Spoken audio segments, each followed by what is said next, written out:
welcome to all our viewers in Nigeria and around the world to Midday News on Global Television, coming to you live from the nation's capital, Abuja. I am Uyi Agmofwegbe. A quick reminder that Global Television is on DSTV channel 365 and free to air on Nightcomsat. At least 98.96% of polling unit results from ongoing Ondo governorship election have been uploaded to the Independent National Electoral Commission result viewing IRF portal as of 2:37 a.m. today. Although there are 17 candidates in the election, some observers say it is a two-horse race of the People's Democratic Party PDP candidates Agbola Ajayi and incumbent Governor Lucky Aiyedatiwa of the All Progressives Congress APC. So far, results of 15 local government areas have been collated. Meanwhile, a winner is set to emerge from the Ondo State governorship election after the Independent National Election Commission uploaded 98% of results on its result viewing portal last night. The Electoral Commission, as of 10:55 p.m., had successfully transmitted results from 3,875 out of 3,933 polling units where the elections were held in the state, paving the way for the collation of results. The governorship election was, however, marred by a widespread vote buying as party loyalists distributed money to voters at different locations close to polling units across the state. Ahead of the election, the INEC had already announced that no fewer than 17 political parties would participate in the poll, with 1,793,914 voters expected to determine the fate of the candidates. Still on election matters, Ambassador Lufemi Oguntoyibo, a Southwest chieftain of the New Nigeria People's Party, NNPP, has alleged that the local government election conducted in Ogun State on Saturday was marred by malpractice, delays, and voter disenfranchisement. Jadi described the election as a sham, emphasizing that results announced by Ogun State's Independent Electoral Commission could not reflect the will of the people. Speaking to journalists in the state's capital, Abeokuta, he accused the commission of bias and collusion with the ruling All Progressives Congress APC. Vice President Kashim Shettima says President Bola Tinubu is determined to change the fortunes of Nigeria regardless of the challenges confronting the country. The Vice President said this in Abuja at a one-day retreat for presidential aides and heads of units in his office. He noted that the nation's economy is on the path of growth on account of President's teamwork harder in helping the President deliver on his mandate. Nigeria's representative Chidinma Adesina has finished first runner-up at the 73rd Miss Universe competition held in Mexico. The final moments of the prestigious event at the Arena CDMX in Mexico City, announced early today, saw an electrifying face-off between Nigeria and Denmark as the two women stood poised to claim the crown.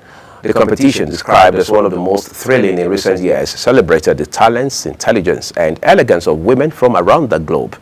Meanwhile, Adesina's exceptional performance and grace earned her widespread admiration from judges and audiences alike. The Court of Appeal in Abuja has sacked Musiliu Akinsanya, also known as MC Oluomo, as president of the National Union of Road Transport Workers, NURTW. A three-member panel of the justices led by Haman Baraka affirmed the March 11, 2024 judgment of the National Industrial Court, which affirmed Tajuddin Baruwa as the union's president. Najim Yassin, Tajuddin Agbede, and some other persons who had claimed to be the union's leaders had filed an appeal to challenge the Industrial Court's decision to recognize Baruwa as president. However, in their judgment delivered on November 8, the appellate court dismissed the appeal and awarded 100,000 naira against the appellants. The Nigerian Navy of the Oguta Naval Base has brought healthcare services to Arsu Obodo community in Oguta local government area of Imo State. Global Television's Imo State correspondent Amarachi Ibe now tells us more.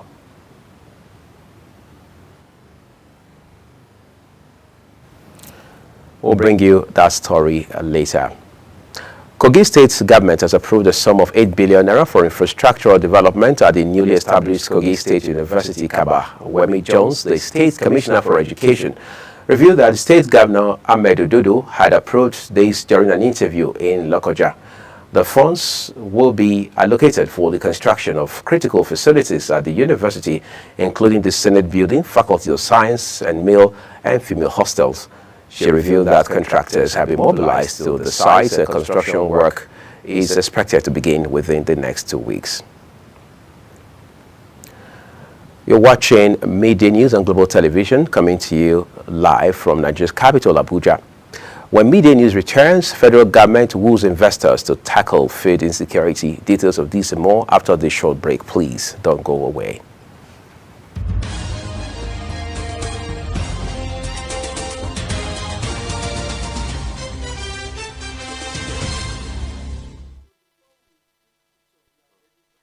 No, that's how it needs to be read now.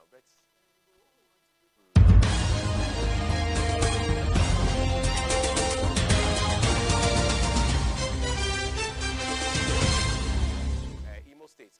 Malam, you have Imo States now? You don't have it? They used it yesterday now. It's there. Okay, don't worry. Let's go after the break. Let's just take, let's start from after break, okay? Let me see, for example. Okay, you want to look for other pictures to emphasize. That will take a while before you now go to Google and find it. I'll come the way to. This will read to this guy.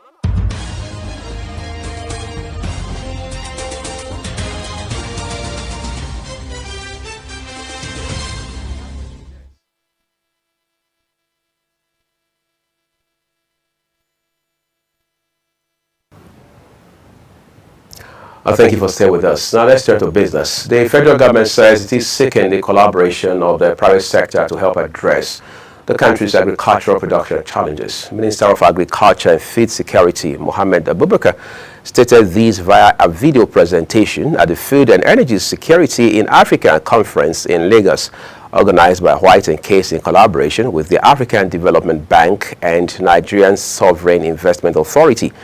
This private sector holds the key to unlocking much of Nigeria's agricultural potential, and it says by investing in advanced technologies, modern infrastructure, and value-added processing, businesses can drive transformative change. And now time to turn to other stories. Minister of State for Agriculture and Food Security, Aliyu Abdullahi, says the federal government has distributed 3.9 million doses of the pestis ruminant vaccine and 7.7 million doses of the Newcastle disease vaccine to rural communities in Plateau, Bauchi, and Kano states over the last 5 years. He acknowledged the government's shortcoming in effectively achieving food security across the country.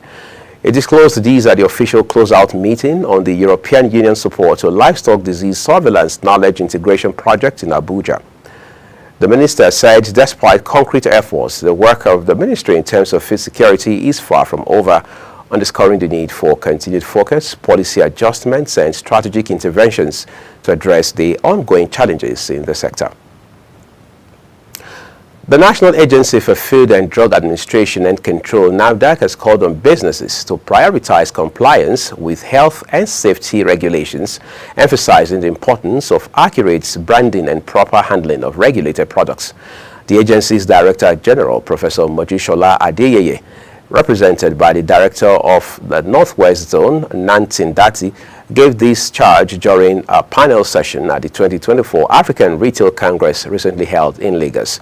He stressed the need for retailers to familiarize themselves with local and international regulations governing manufacture, storage, and distribution of these products. And still talking business, the World Bank has identified $32 million in unaccounted funds in Nigerian water sector projects, raising concerns over likely embezzlement and mismanagement.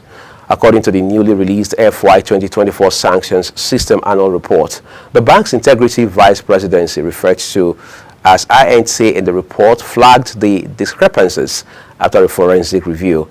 The funds, it says, intended to foster water infrastructure were not adequately accounted for, prompting an intervention to safeguard the project's integrity. In a decisive move to mitigate risks, the World Bank engaged with the project team, including Nigeria's task team leader, operations manager, and financial management specialist.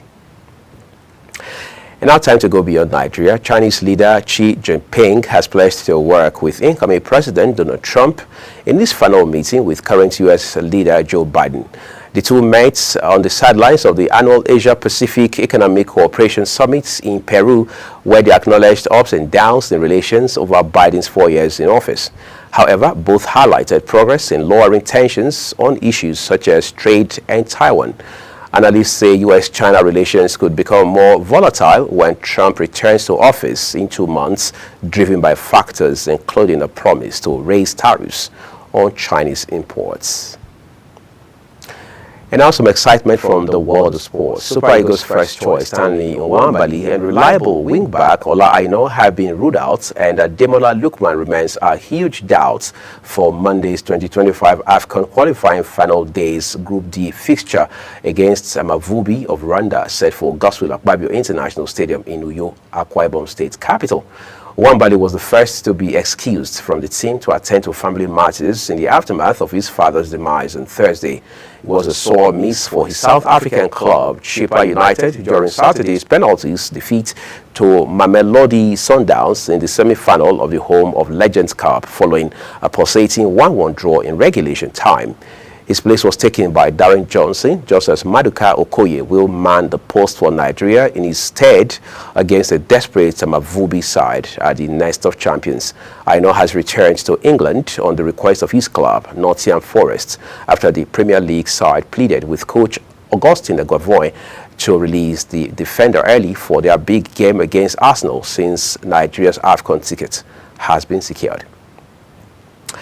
Away from soccer, YouTuber Jake Paul and Mike Tyson have raked in a combined $60 million from their exhibition bout at the AT&T Stadium in Arlington, Texas, with Paul earning $40 million and Tyson pocketing $20 million after the YouTuber turned boxer secured a unanimous decision victory over the 58-year-old former heavyweight champion. Paul, 27, dominated the 8-round contest, winning by wide margins on all three scorecards, 80-72, 79-73, and 79-73, as Tyson struggled to land meaningful punches throughout the fight. The social media sensation, who co-promoted the event through his most valuable promotions company alongside Netflix, lived up to his pre-fight declaration of making $40 million while defeating a legend. His earnings were boosted by his promotional role in the event that generated $17.8 million in Gates receipts, with over 70,000 fans in attendance. Quite a remarkable feat there for Jake Paul. That's your midday news, and it came to you live from Nigeria's capital, Abuja, on Global Television. A quick reminder that you can find us on DSTV channel 365, Star Times 276, and free to air on Nigecomsat. We encourage you to follow us across all our social media platforms using @GlobalTVNG and other handles as you now see on your screen. I am Uyag Mofwegbe. Our special live coverage of the election collation, result collation in Ondo State continues shortly. Do stay with us.